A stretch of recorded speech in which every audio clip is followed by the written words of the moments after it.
Bam. This is third generation psychic and master mentalist Michael Gutenplan, and you're watching the Break It Down Show. All right.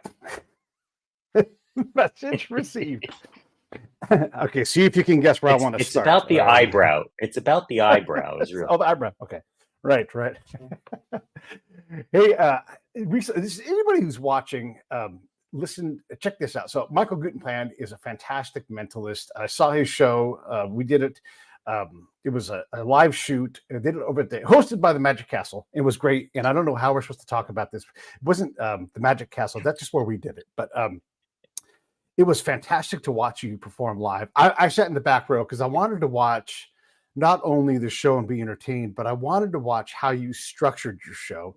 I also, and I'm not trying to figure out like how does he do it? Like that stuff. I'm not try. Go ahead. No, but all of it. I want to see all of it. I want to see how you move on stage. How you bring in your other elements. All of it is just fascinating to me. Except for I kept getting swept away, and that to me is a mark of how fantastic you are at entertaining people. And so, just before I say anything else to you, congratulations, because for me to be swept away, and I've seen all kinds of shows, all kinds of things. That's like when I watch comedy, it's very fun. It's very rare that I just get swept away and just start laughing uproariously. And so that is such a great sign and a hallmark of really a fantastic entertainer. And so congratulations. Thank you. And I had a wonderful time. Thank you. Yeah. Thank you so much for that. I'm a firm believer in respecting the audience's time and intelligence. And I think if you, I don't know if I spoke about this with you before, but basically I'm a believer that this is a once in a lifetime experience, no matter what you're seeing. And chances are most people, if not all the people in my audience, will never experience a mind reading show again. It truly is once in a lifetime. And I have to respect that. I have to treat it as if it's the first time I'm doing it, because it is the first time I'm doing it with them. I have to respect it because it may be their last time. So time, energy, intelligence, and to hear that someone was swept away means the world, because that is the ultimate compliment. Yeah, no, and really you did such a great job. It was great. And anybody who's ever thinking like, we'd like to hire an entertainer, that dude right there, you should hire him. It's just a fantastic show, and definitely hire Michael. Just go to his website. Here, let me put the link up here. I'll type it into the thing. I was watching this brand new movie from Wes Anderson. I love Wes Anderson. He's got this short called The Wonderful Story of Henry Sugar.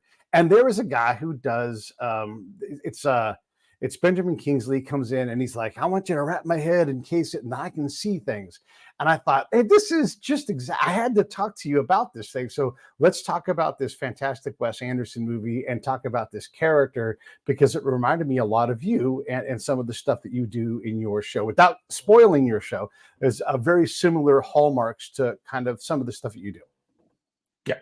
So basically the character of this movie does a blindfold act. You can you put dough in the eyes, you put coins over the dough, you wrap it with gauze, you do all this stuff, and they can do anything blindfolded. They can play cards, they can duplicate drawings, they can drive, and it's based on a real person named Kuda Bux. Kuda Bux was a performer.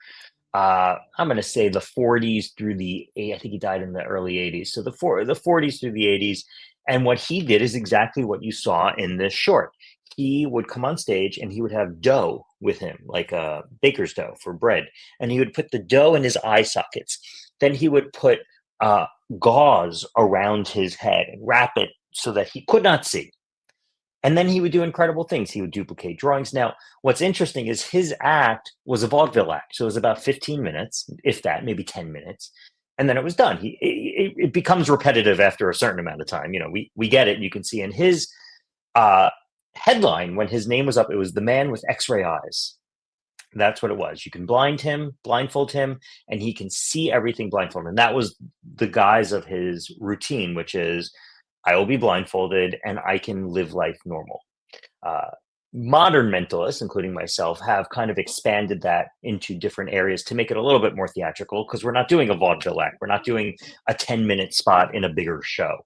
So what I do is I do something slightly different, which is I put coins in the eye socket. I then wrap duct tape around my face, and it blindfolds me.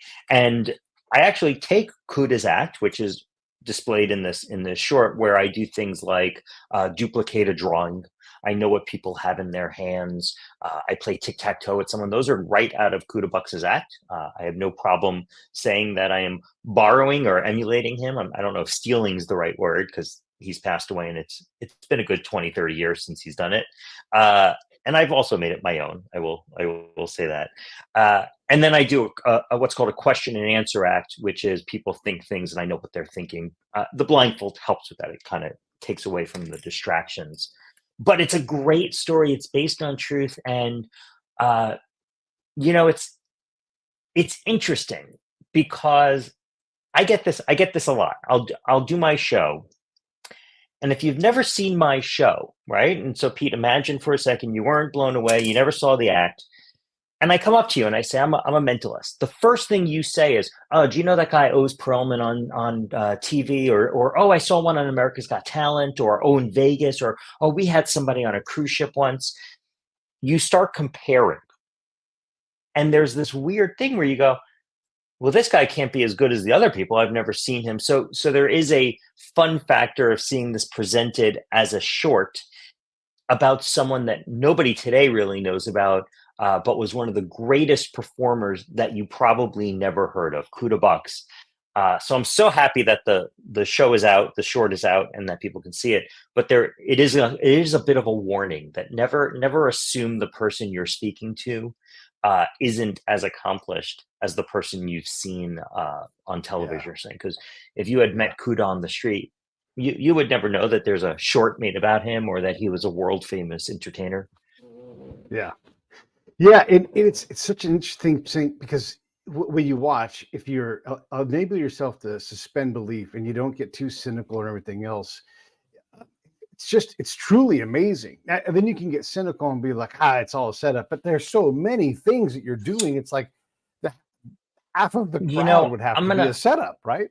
Yeah, I mean, I always enjoy. I'll tell a funny story. So I am a third generation psychic. My grandfather really does believe in this. But we went to a show, and he comes up to me at the end and he goes, "I think everybody was a plant."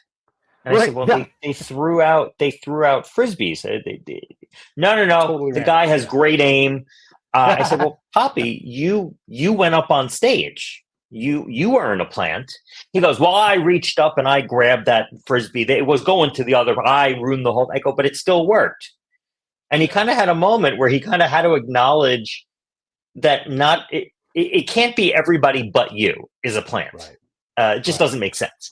But in his mind, he was, well, I screwed it up because I reached up and grabbed the frisbee, and therefore I'm the one who wasn't a plant. You're always going to get those in the audience. And there are elements of my show that are 100% real.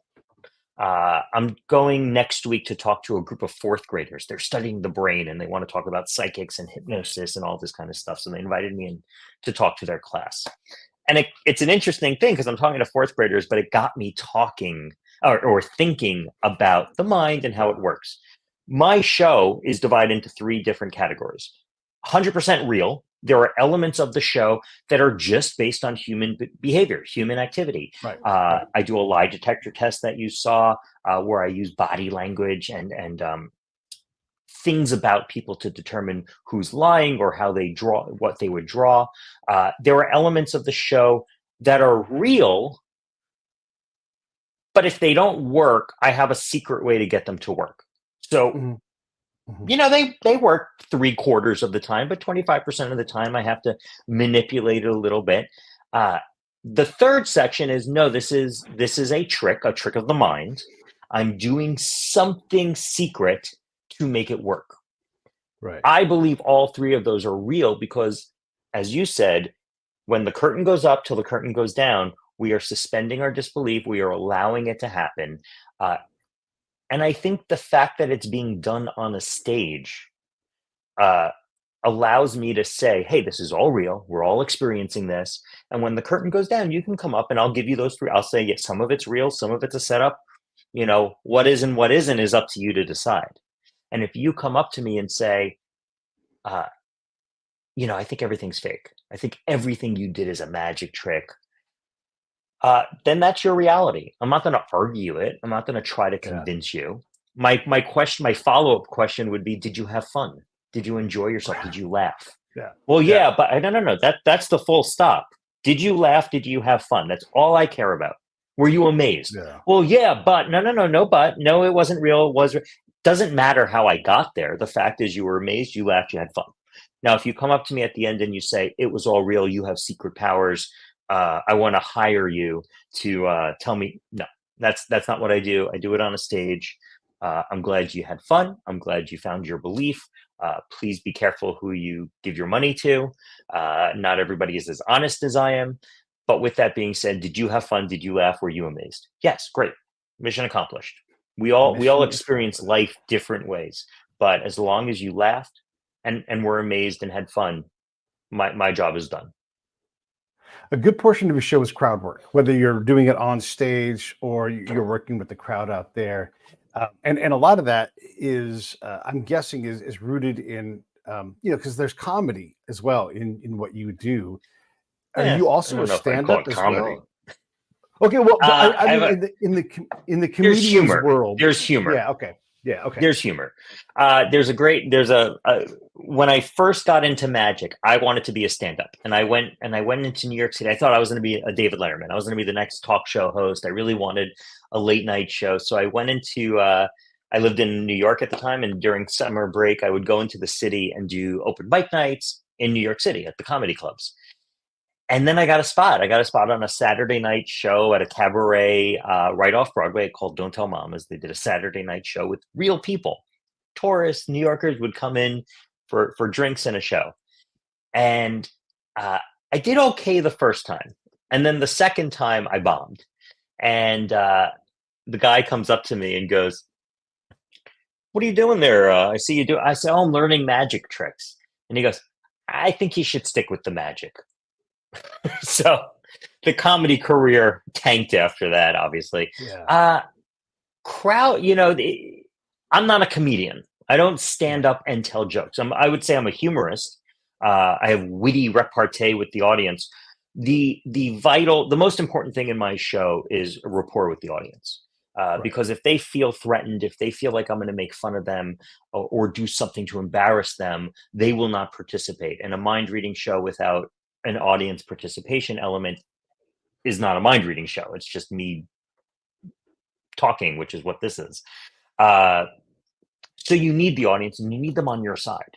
You need them on your Yeah, side. Not only, you can't get up on stage and have someone, you can't have conflict in a mind reading show. It's not a magic show where the person gets it wrong, the magician gets it wrong and then can magically fix it. If I say, Pete, I want you to think of a color, I predict that you say blue and you go, no, I was thinking red. Okay, go back to your seat. There's no magic. But I have a red handkerchief.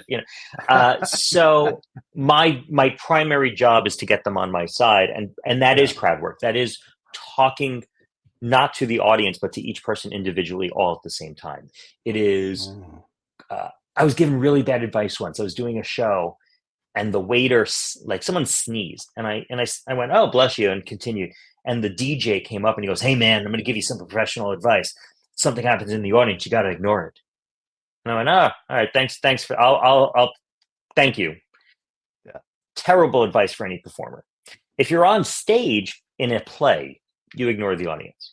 If you are doing a show that depends on the audience participation and you don't say bless you, or you don't acknowledge when something drops or someone gets up, you're not in the moment. You're just reciting lines. So that all of these things, um, over 23 years of doing this, are consciously thought out. mm, And I think that's something hard for when someone gets into it, whether it's magic or comedy or any sort of performance art that requires interaction with an audience.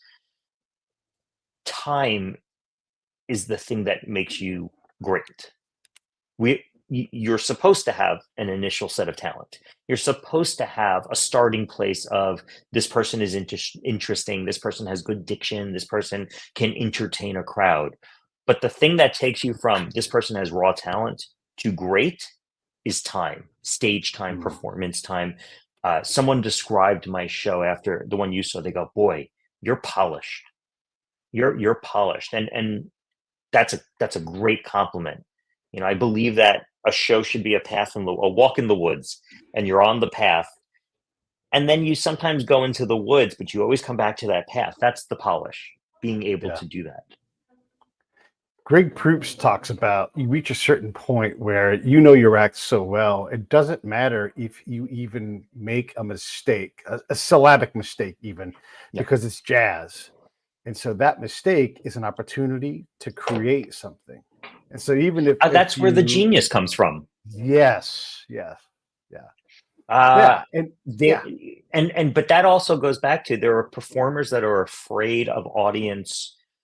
Um, I'll give you a great example. I do a Rubik's Cube routine in my show where someone in the audience solves a Rubik's Cube. It's amazing. It is their power. it's Um, awesome. It's awesome. and It's I great. did it. It's Thank you. great. And I did it at a show once, and I said, "Oh my God, that's amazing!" And the person took a bow, and they got this huge round of applause. And I said, "Okay, that's staying." And Hmm. what and it changed the entire routine because at the end of the routine originally, I did a trick. I put it in a bottle, and I said, "This is for you to keep." And I said, "Ooh, that makes it about me." Yeah, Now they solved the smart. cube, and I literally, if you watch the video, I literally step aside, I go take a bow, they bow, and I go, "Wow, that's amazing." Because Hmm. of that mistake, because the audience member decided at one point in the show to take a bow, and I went, "Ooh, that's better. It's not about me. I will get the credit for their amazement if I let them take that moment for themselves." But that goes back to respecting the audience. They know more than I do. Mm. Yeah, I only know yeah. my lane. And if I open my ears, my heart, and my mind to Yeah. their experience, my show will be better each time. We talked about this in the last episode. I don't know exactly on this, but one of the things you and I both believe is it's not about us. It's not about our ego. And if I can, in this case, if you can give someone the one time in their life where they get to get a bow in front of a giant audience, and a giant audience, anyone can be 10 people. And it's more than 10 people in your case. But maybe they've had other bows in their lifetime, but good bet most people have never had that, and you just gave that Yep. to them. They didn't know they were going to get a bow in front of an audience that's like, oh my God, that is an amazing gift to give to someone. Uh yeah. I mean, it really is. Yeah, You talk about life changing. I meet people. I've been doing this for 23 years now. I meet people yeah. who keep in their wallets a card that they signed with their spouse 10 years ago, and I see them. They go, "I gotta share." Uh, I have a friend who on their refrigerator has something that they got in one of my shows, and it's been there for 15 years.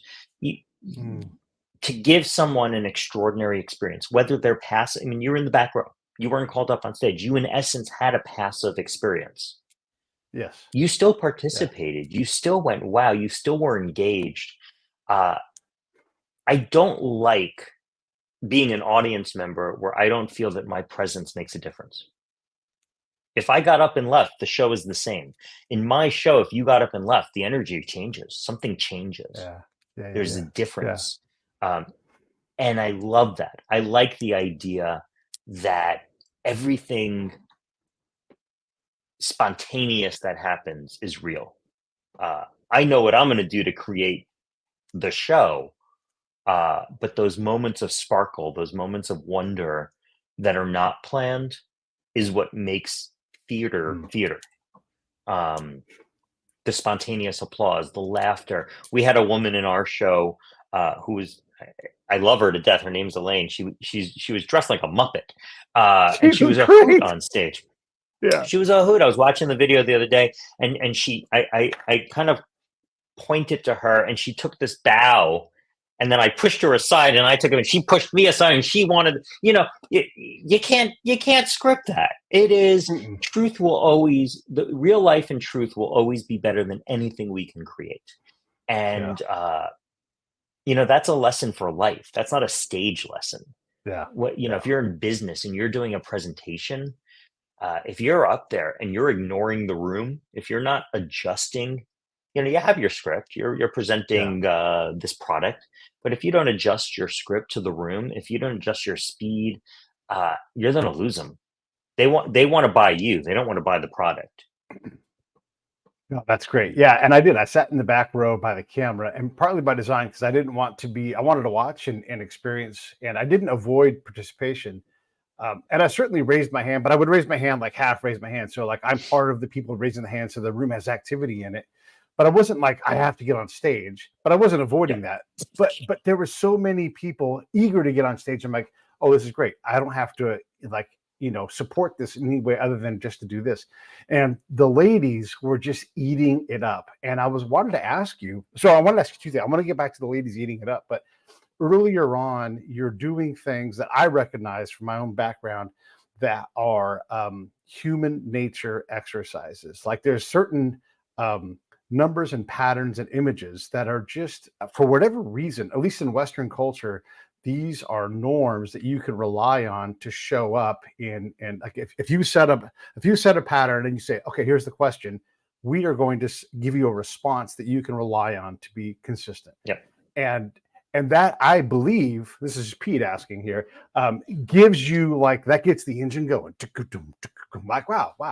And I was like, oh yeah, I actually know something here, And so that kind of made me excited, because I'm like, this is familiar to me and I understand what's going on. But it's amazing that we have these things. And I don't know how many of them there are, but they are human, at least from my point of view. Maybe they're cultural truths that you can't escape, but it's remarkable. I didn't leave. I'm still here. I'm getting 3 books for you. Yeah. This is what you're talking about right here. Yeah. These are 3 books by a guy named Banachek. And these are, you tell how I actually do read the books I have, and I mark them. But these psychological subtleties, these are based on the idea that we are more alike than we are different. Humans tend to think the same. So if an example is, if I ask you to think of a shape, right? In our mind, we think, and then I go, well, think of a simple shape. Let's all of a sudden, by saying the word simple, I have blocked out anything with hexagon, octagon. So now we have a heart, we have a diamond, we have a square, we have a circle, we have a triangle. Maybe they have an octagon or something. If it's a strong man, if you look at someone, you go, okay, this guy's probably interested in fighting. Maybe he's thinking octagon. If you're in DC and they're a military person, maybe they're thinking pentagon. But for the most part, it's heart. Now we've limited from 5,000 shapes to 6 or 7, and then I can do certain tricks and techniques to block out a few more of those. I can use words, or I can say something. I don't think of, everybody thinks. If I say everybody thinks of this, you're not going to think of it. Pick a number between 1 and 10, not 7. Everybody thinks of 7. Probably 2 too. Well, now I just knocked out 7 and 2. 0 and 10 are taken out. Now you only have 6 numbers. All of a sudden, my odds increase. We think the same. Humans think the same. These are if you're interested in this world, psychological subtleties is probably the best. 3 books, and they're by a guy named Banachek, a great mentalist. He actually tricked the scientists in Project Alpha, where he was going to Stanford or one of the colleges to do scientific psychological studies. And there's a podcast out called World's Greatest Con. And the last season was all about Project Alpha and how they tricked the scientists. But basically, these 3 books are, we think the same, and here's how you can use that to create magic or mentalism. So there is truth. People look at that and they go, this is a trick. You're learning a trick. And I go, well, no, you're learning how the mind works, and you're creating a routine off of it. It's not a trick. There's truth to it. A trick would be if I switched it somehow to be what I wanted it to be. Then it's a trick. Yeah. And what is it about, like if you say to someone, count as fast as you can count as fast as you can, and you stop them at 17, and you say, what's the first vegetable you think of? They say, carrot. That's what they do. Carrot. They do. Right. That is literally. There's hold on, it's here somewhere. I have it somewhere. I have it marked where it's the vegetables. carrot. Yeah, it's carrot. Yeah. And pineapple is one of those ones where like pineapple, and it's just like we are like so chimp. And God bless the chimps, but we are just like so programmed in so many ways. It's crazy, and The yeah, greatest, the second part of that, which you're not talking about, is that we think we are unique. So when you yeah, think carrot, you're also thinking, well, nobody's going to say carrot. I'm going to say carrot. I'm going to get them. Uh, if you think pineapple, oh, he's never going to guess pineapple. yeah, Part of the conditioning of humankind is to think we are unique. It's what mhm, mediums use. yeah, I talked about this with someone else recently where they were asking about mediums, and they said, I had an experience I can't explain. The medium knew the name my mother called me, and that something, something, something. And I said, you're remembering the hit. You're not remembering, psychics work in a spiral, right? They start mhm, really broad and they get to that pinpoint where you go, oh my God, how the hell did you know that? That's that's how a spy works. mhm, You don't go in and go, I read your dossier. I know that your daughter needs cancer treatment, and if you give us the info we need, we'll put her on a plane. You start out by saying, "Hi, how are you? How's yeah, everything going? Oh, not that's right. what's you look concerned. Is everything okay, buddy?" And you let Yeah, them guide you into that inner circle. You don't come in yeah, and say, "I know everything." So in the world of psychics and mediums, you start it, if you don't know the information, a cold reading, not a hot reading. You do that. It's a very simple path. I really this is horrible to say. I really encourage everybody to try cold reading at one point in their life where you go up to a stranger and just start yes ending them until you hit something where they go, how the hell did you know that? You know, yeah. for example, Pete's pin code is probably 1776. Uh, go change it. It was, but then I learned that most pin codes There start we with go. one, and then I changed it. There you go.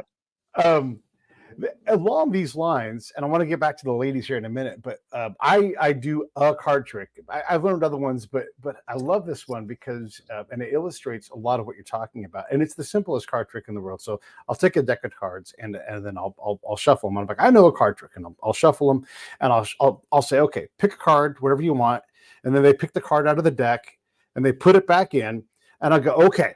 And so I say, pick the card. They're telling me to stop. Okay, they stop. I pull the card, the top of the deck off, and they grab their card. I look at this card so I know where the card is at, and I Yep. put it back down, and I go, okay. And then I start flipping the cards over, and I purposefully go past their card. But now I know what their card is, and I'm like, I screwed it up. And so I take the cards and I shuffle them all around and I go, all right, let me try this again. And I think about it and I act it up. But now I know where the card is. And so then I go through and I go, oh, it's this one. And then I pull it out and I'm like, that's dumb. How'd you know that? You know, but I I hid the love whole the fact that theatrics, though. I love the yeah, the theatrics of theatrics sell the trick because it's the dumbest little trick. But if I just did it straight and forward, and I said your daughter has religions have been built on stupider tricks.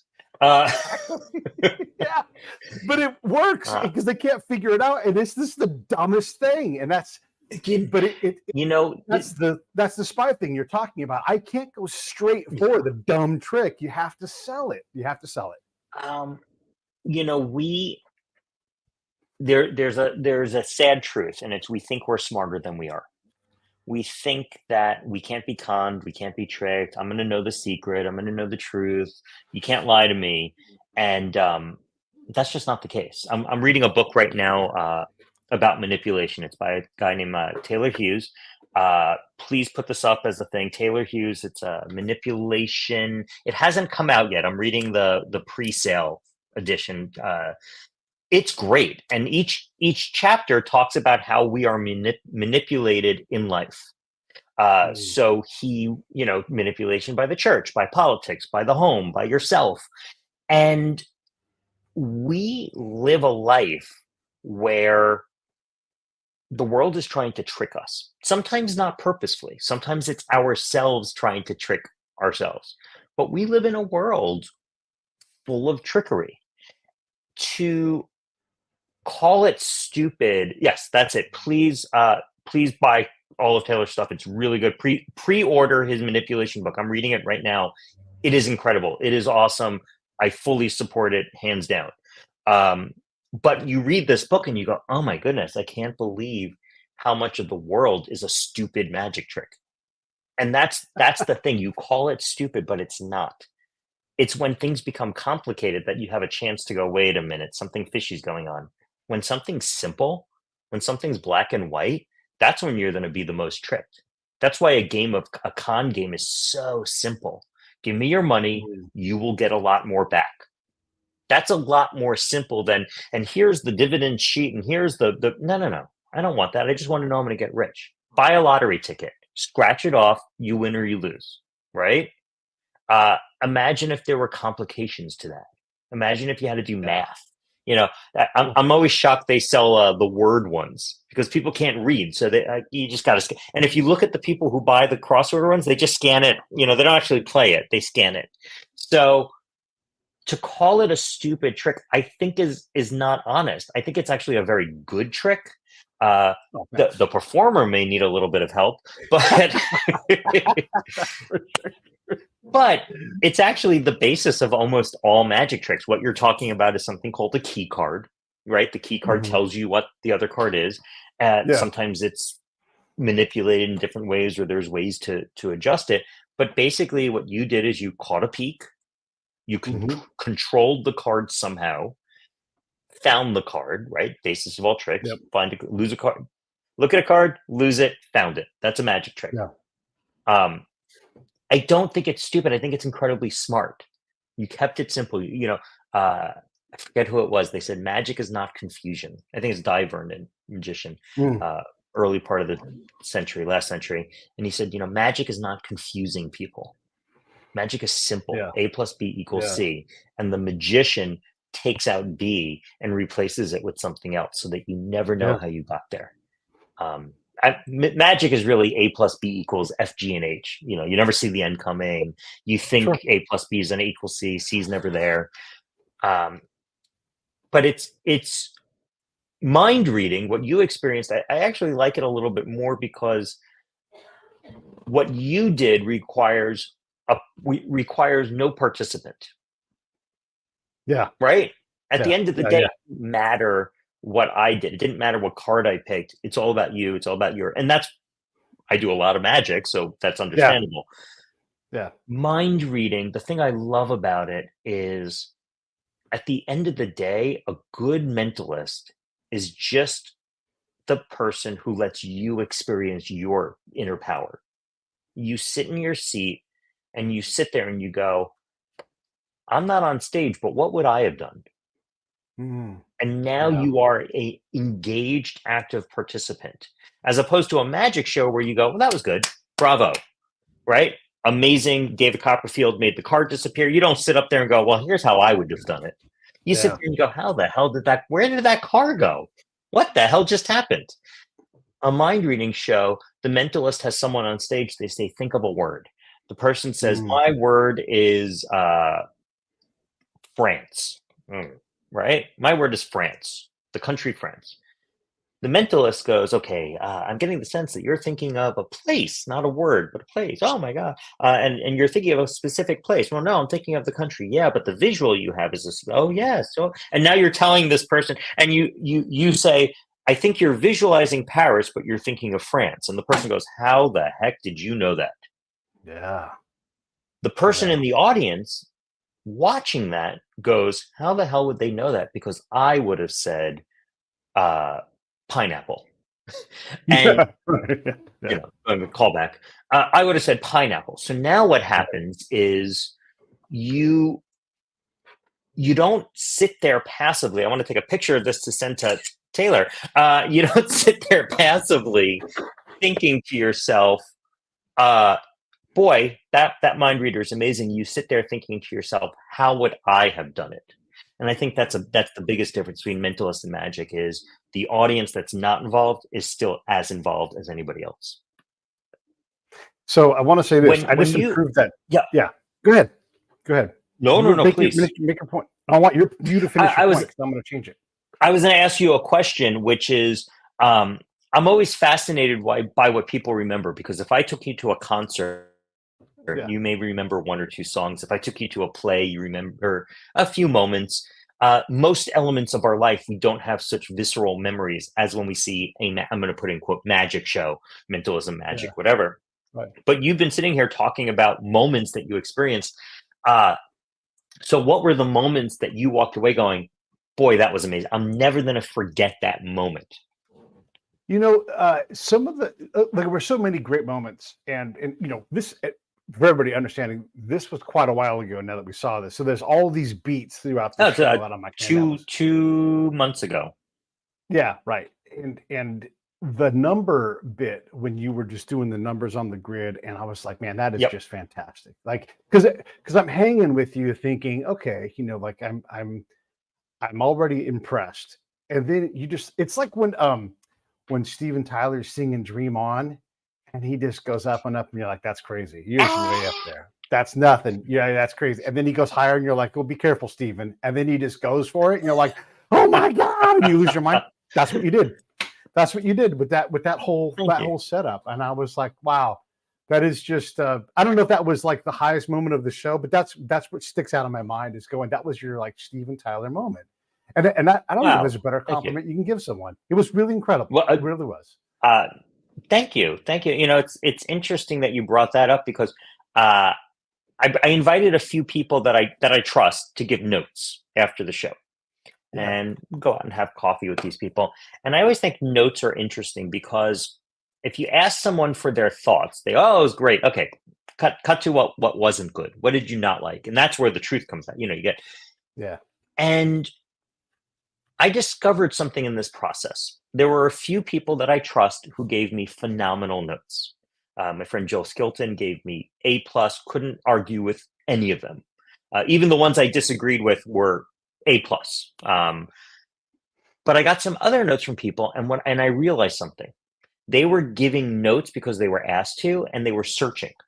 They were saying, well, I guess this one little moment, if you said this word, it would be much stronger.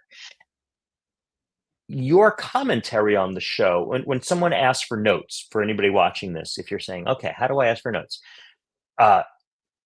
Ask limited. It's not a general, hey, people, give me your thoughts. It's 2 or 3 people. Invite them in with the knowledge that they will be giving notes, so they can be watching it with a different eye. But if someone gives you a singular note of a 90-minute show, that means I did something right.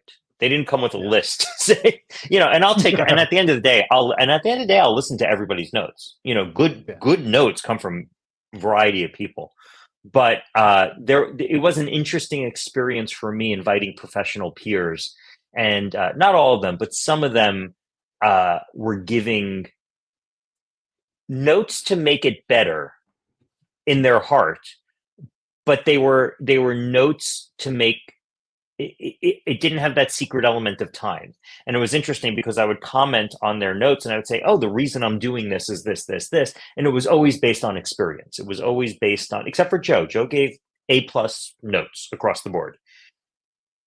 Most people would give a note and I would say, oh, that came through because of this. That's hard for people to understand if they haven't done that. If they, in your line of work, when you go through training, you do role plays, right? Yeah, and right. You do the role play, and I remember role plays. And did you ever go to like Fort Polk or any of the ones in Alexandria? I went to Fort Polk in Louisiana. Louisiana, outside of Alexandria. They have the Cajun Afghans. They have an entire Afghan village in this thing, and you go in, and it's very realistic, and you do role plays.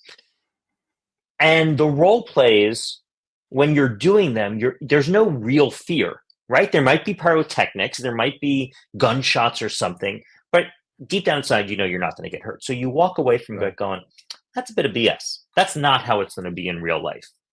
Yeah. And then you do it and you go, oh, sugar, that was pretty close. Yeah. That's what showmanship is. you're using your past experience to create a role play that happens to be this show. You know how it's going to go. You have a template for what is right and what is wrong. Sometimes it goes wrong. Sometimes you go, Yep. oh, that bombed, and what can we do to improve? But a show is a role play in real life. And sometimes when someone gives notes, it's just that they haven't done the role plays before. It's that they don't understand everything is coming from somewhere. Notes can Yeah. be good. Notes without experience are not good. I don't need your opinion. I need your experience. So when I asked my friend Joe for notes, it's because I knew that he had the experience to give me the correct notes, as opposed to some Yeah. other people who were going, man, if I had this opportunity, here are my notes. Big difference. Yeah. Yeah, no, there's a lot to be said for that, and the other thing too is there is a system, there is a progression that's going on, and sometimes you've got to create a dynamic in the show, and so like if I'm writing a report and I'm talking about something I saw during an interaction, you might disagree with like my seventh line of what I'm saying, but I'm going to prove it on the ninth line, and you have to Yeah. wait. You have to be patient. Like this whole thing will come together, man. And so sometimes, yeah, you're waiting, but you have to create the pacing. You have to create the thing, and sometimes the audience has a say in what happens. And you're They letting the should audience. always. Yes, they're They breathing, should they're always. interacting. You know. Nothing is worse. I said this a moment ago. Nothing is worse than feeling like you're in an audience where you don't matter. Yeah, Nothing is worse yeah, than going to a lecture. Questions at the end, folks, and the person uh, regurgitates their thing. They've done. It could be interesting, but you don't. Your presence doesn't make a difference. You could have watched this on YouTube, yeah, as opposed to honest reactions, listening, engaging, human yeah. to human interaction.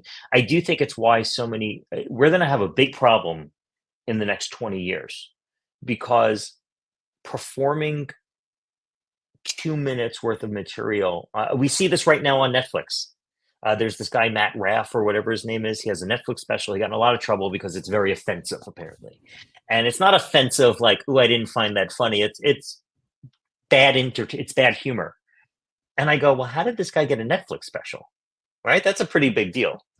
And I did the research. Yeah. I think he was like an internet comedian, right? I don't think he actually went into comedy clubs. I think he had a YouTube channel or whatever it is, and he had enough viewers on there to get noticed. And then they said, oh, let's do a show, which is amazing. Good for him, Yeah. really. But we're going to have more of this situation where people's only experience is entertaining to a tiny little phone camera without any sort of feedback from a real Oh audience. my God. In the world of Yeah. magic, if I held up my camera and I came up to you on the street and I did a trick, I'm filming it. I'm going to say, hey, man, I need a big reaction. Or you're going to know, I need a big reaction. So when I get your card and you scream and rip off your shirt and run away, that's not a real reaction. That's not how it happens in Right. real life. So what happens is now these people get hired for a party because they've gone viral. Bob Smith or whoever says, I'm going to hire this guy. Look at these reactions. And the kid shows up and he does the trick and everybody goes, okay, I'll have another Yeah. vodka soda, please. And this kid goes, I don't understand. When I did Yeah. this on Yeah. the street, people freaked out. So I do think in the next 20 years, if not sooner, we're going to have a really hard time finding good quality entertainers who know how to entertain person to person. There's no excuse for human interaction, and you know this better than anyone. It takes a certain skill set, and part of that skill set is time, it's compassion, it's understanding. Um, I remember being asked this question once, and I think you probably were asked it also. Could you befriend someone who you despise? Yeah. Have to. You have If to. you have to, Yeah. and not just in a spy operation, in life. Yeah. Have you met your Yeah. uncle? Uh, everybody has someone in their life. They go, oh my god, this person's the worst. What? Oh, they're the Yeah. worst. They're the worst. And then all of a Well, and sudden, could you be your uncle? Could you be your uncle to somebody else? And of course you could. Of course you could be someone that's despicable to somebody else, it, you it know? Oh, it's it's one of the greatest lessons I was taught is to this is a really offensive but important example. It's for actors. So I went to Carnegie Mellon for theater school. We had a directing teacher named Mladen. Mladen was I think he was Bulgarian, like a Soviet Bulgarian director. He was a genius. If you talk to any Carnegie Mellon graduate in the last 30 years before the year 2000 or whenever he passed away, and you say, what do you think of Mladen? Genius. Any famous actor, you could call it Matt Bomer and any of these people. And Mladen was talking about, it was a directing class, and he was talking about actors who don't connect with the work. And he said, as a director, your job is to help the actor understand the person. And he said, sometimes that's really hard, but you must understand the truth in that person's mind, not the truth in your mind. And the example he used, which he probably couldn't do this today.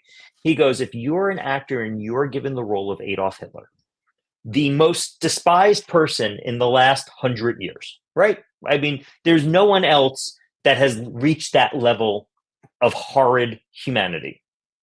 Yeah. You're an actor and you have to play that part. You have to find understanding. So you go, okay, well, the Volkswagen wasn't so bad. Okay, I need better than that. He thought in his deranged mind he was doing the right thing. That's your starting point. I don't agree with it. I disagree with it. This person is despised. But in his mind, so then you go, okay, now I'm an FBI interrogator, right? If we use that example, okay, he thought he was doing the right thing. I now am interrogating a school shooting suspect. Not a suspect. I don't know why they call shootings. They clearly did it.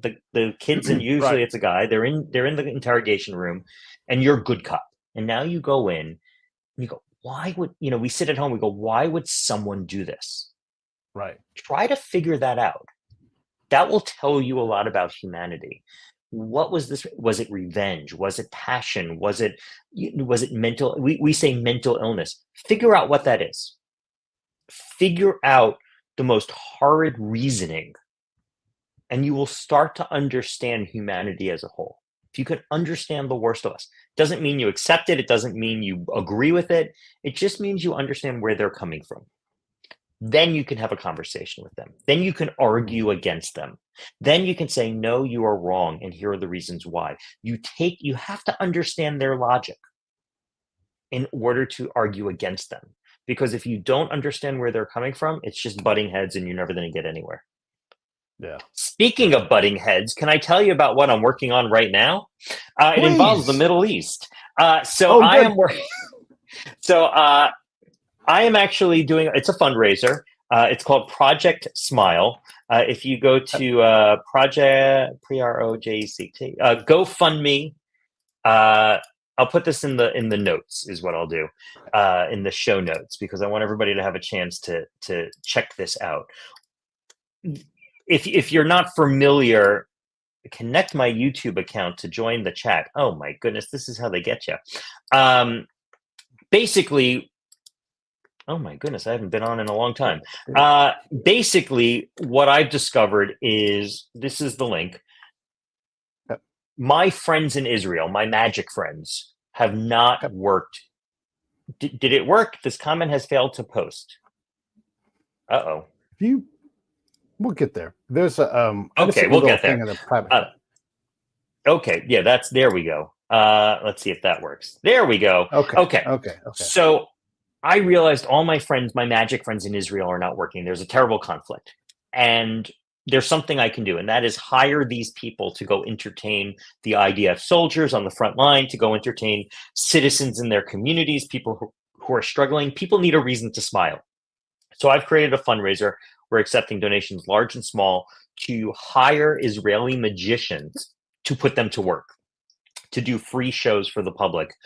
We've got a little over $2,000 right now. Every dollar is going to those people. I'm going to fly out there to show my support, pay for it myself. But I like this idea of, instead of just kind of sending money to you never know where it goes to. This is supporting individuals, and what they'll do is they'll take videos and posts and say, hey, here's your money going to work.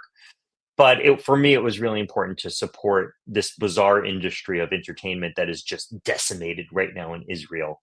But it was very amusing because I got a nasty email from someone that said, I don't see you supporting the Palestinian magicians.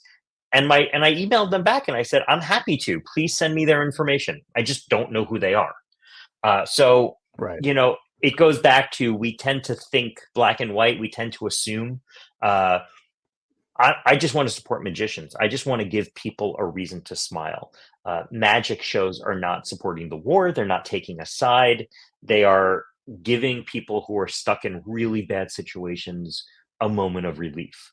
So that's what my project is. I hope, if you can't support it, if you don't support it, at least share it with your friends. Post it on Facebook or whatever. The more we raise, like I said, it goes directly to these people. I'm working with something called the Israeli Magic Club. It's about 200 magicians in Israel, and we want to give those who are full-time performers. It's going to be $100 a person at this point, $200 a person, but a chance to buy a meal for their family by working for it. I'm gonna do a donation here, but I don't want to get distracted while we're doing the show. So mine's you. en route, and I'll $1 million, Pete. What a guy! $1 million. I promise that check will bounce. That's the other thing. We can have a conversation another time about. I love scams. I just find them fascinating because it goes back to what you're saying. We were talking about the magic trick. They're usually so simple. But there's the great overpayment scam, which is, hey, Michael, I'm going to send you a check for $100, and you send it to me, and it's $1,000.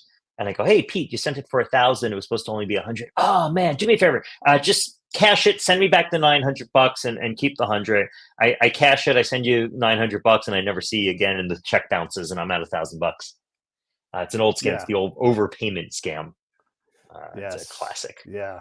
There's so many of those things. I got an email the other day, and there are so many of these scams. It's a we just probably can't have nice things. There's always someone running a new scam or doing things. By the way, have I told you about? You almost have to start off with, this isn't a scam, but even like renting an apartment anymore is just. I got you scammed. have to be so careful. Yeah, I got scammed. I was going to Paris 13 years ago. I was going to Paris. I had booked this was pre-Airbnb. So I went on to Paris Craigslist, and I found rent my apartment. There was a phone number to call. There was the email back and forth. It was, there was, for all intents and purposes, it was real.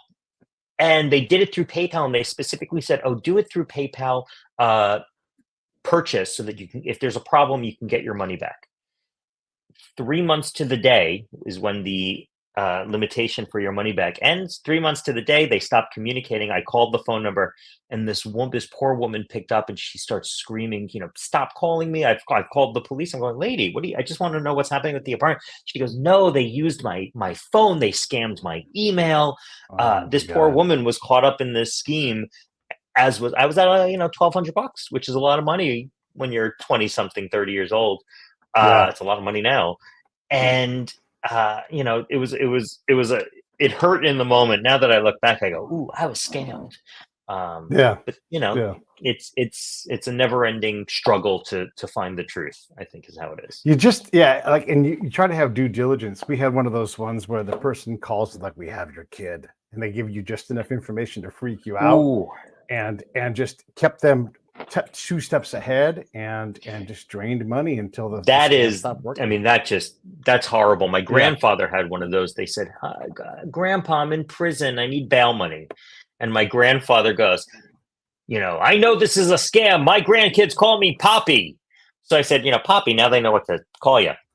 He goes, I didn't think of that one. That's how they get you. Yeah. It is. Go ahead.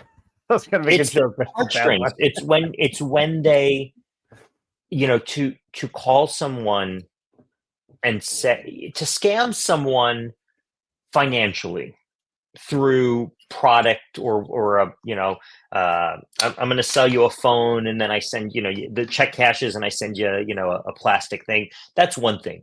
To manipulate someone because of their family, that's disgusting. That's lowest of the low. Yeah. Let's bring it back to your show, just so people, because look, what you do is incredible, and I want to support that. And I want folks to realize that if they are in the business of like, hey, I'm going to hire someone from our corporate gig, or like I know a bunch of wedding planners. If you guys want to hire someone amazing for a wedding, Michael Gutenplan's your guy because he does great things. The ladies ate up your show. Even if I thought I wanted to get on stage, there was no chance because they were going to be elbows thrown. These ladies loved it. Is this a thing with you and the ladies? Like, do they just? And I'm not like you're a ladies' man, but like just the women loved what you did. There's a couple of elements. The costume that I'm wearing is, and it's I always say I'm the Superman version of myself. So I'm wearing a custom suit, the best shoes, a great belt, Hermes tie, my cologne is top of the line, the watch is a Rolex. I don't dress like that in real life, but on stage I'm the best, most expensive version of myself. So instantly there's a envy from men and women of men going, boy, that guy's got it, looking good. Women are going, why can't I find a man like that? You have the added element of I'm a mind reader. There's power. There's a power dynamic. But I think with older women especially, there is a flirtiness that I bring to the stage in a kind of safe way. They know they're not in any danger. They know I'm not going to embarrass them. They know I'm going to make them feel good. And I don't think a lot of people get that in life. So when you're around that, when else as an older woman can you flirt on stage or off stage with someone who's got it all? He's making you laugh. Clearly he makes a good living based on how he's dressed. He's smart, all these things that I'm projecting, and obviously really am. But all these things that I'm projecting in the stage persona are psychologically saying to women and men, this person is incredible. This is the character that I portray. And I hope you saw this is, if I wasn't on the stage, I would be sitting next to you because I'm your friend. I'm the better version of your friend. It's not a distance thing. It's not, when you watch David Copperfield on stage, he's incredible, but he's not your friend. You're not going to hang out with him after the show because there is that disconnect. He's a superstar. He's not going to be your friend. At the end of the show, he leaves. When you go to a concert, you're not hanging out with the star. When you go to my show, at the end of the show, I'm sticking around and talking to you. I'm your buddy. I'm your friend. That is very sexy to, I think, older women. That is very enticing to men because of that safety element. That there's not going to be hurt. I've already answered that question early on in the show, right? When I start, nobody's embarrassed, nobody has a bad time. Psychologically, you're going, oh, this is a good guy. He's answered that question for me. I want to get to know him. And then obviously the added element of being incredibly good looking and charming, you have that. Yeah.